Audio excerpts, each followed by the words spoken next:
कल 7वें चरण के लिए सुबह 7 बजे से वोटिंग होनी है। पूरे देश में 8 राज्यों की 57 सीटों पर वोट डाले जाएंगे।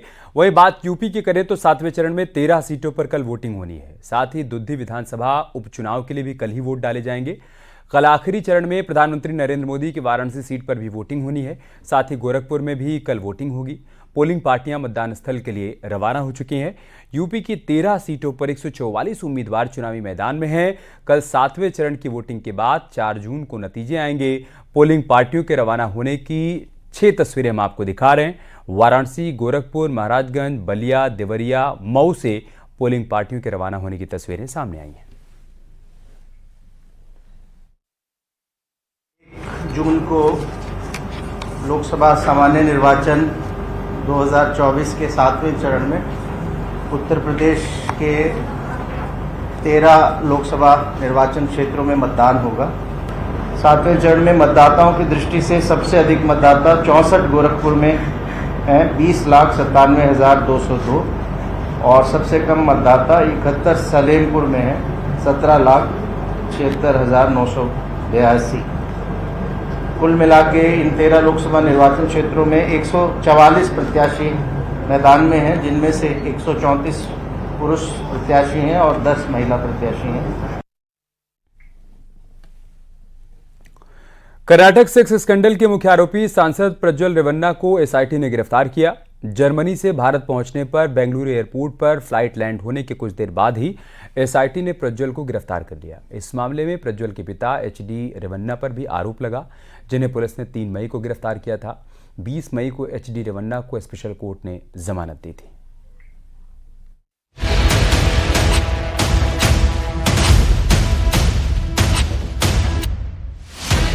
यौन शोषण मामले में प्रज्वल रेवन्ना गिरफ्तार।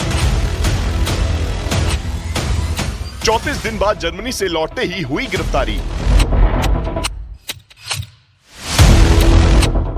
बेंगलुरु एयरपोर्ट से एसआईटी ने किया गिरफ्तार। आखिरकार 34 दिनों के इंतजार के बाद जेडीएस के निलंबित सांसद प्रज्वल रेवन्ना बेंगलुरु पुलिस के हत्थे चढ़ ही गए। जर्मनी से लौटे प्रज्वल रेवन्ना ने जैसे ही देश की धरती पर कदम रखा, उन्हें बेंगलुरु पुलिस की एसआईटी यानी स्पेशल इन्वेस्टिगेशन टीम ने गिरफ्तार कर लिया। प्रज्वल रेवन्ना की यह गिरफ्तारी यौन शोषण के आरोपों के मामले में हुई है। बेंगलुरु के केम्पेगौड़ा इंटरनेशनल एयरपोर्ट से गिरफ्तार कर उन्हें सीधे सीआईडी ऑफिस ले जाया गया। एक दिन पहले ही बेंगलुरु की एक अदालत ने बलात्कार और यौन शोषण के मामले में प्रज्वल रेवन्ना की अग्रिम जमानत अर्जी खारिज कर दी थी। पूर्व प्रधानमंत्री एचडी देवेगौड़ा के पोते प्रज्वल रेवन्ना की मुश्किलें गिरफ्तारी के बाद और बढ़ गई हैं। दरअसल यौन उत्पीड़न का आरोप लगने के 6 दिन बाद और हसन लोकसभा सीट पर वोटिंग एक दिन बाद यानी 27 अप्रैल को ही प्रज्वल रेवन्ना ने देश छोड़ दिया था। रेवन्ना ने अपने राजनयिक पासपोर्ट पर म्यूनिख के लिए उड़ान भरी थी। हालांकि अपनी वापसी की जानकारी प्रज्वल रेवन्ना ने एक वीडियो संदेश जारी कर दे दी थी। 27 मई को जारी किए गए उस वीडियो संदेश में रेवन्ना ने कहा था कि वो 31 मई को सुबह 10 बजे जांच में मदद के लिए पुलिस के सामने पेश होंगे। रेवन्ना ने जर्मनी के म्यूनिख से बेंगलुरु तक के लिए लुफ्थांसा एयरलाइंस की टिकट बुक की थी, जिसकी जानकारी बेंगलुरु पुलिस को मिल चुकी थी। इसलिए एसआईटी एयरपोर्ट पर निगरानी में जुटी थी और जैसे ही प्रज्वल रेवन्ना एयरपोर्ट पहुंचे, उन्हें गिरफ्तार कर लिया गया।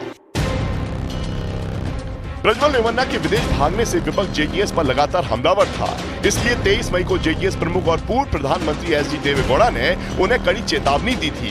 उन्होंने प्रज्वल को फौरन भारत वापस लौटकर आरोपों का सामना करने की हिदायत दी थी। देवेगौड़ा ने कहा था कि वो प्रज्वल से अपील नहीं कर रहे हैं, बल्कि चेतावनी दे रहे हैं कि प्रज्वल जहां भी है वापस आए और पुलिस के सामने सरेंडर करें।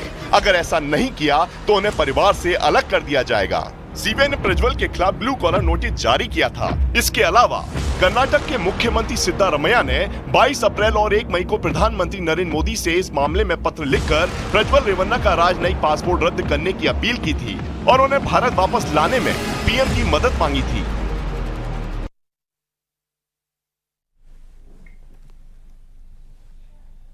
यहाँ रुक रहे छोटे से ब्रेक के लिए, जल्द लौटेंगे कुछ और खबरों के साथ।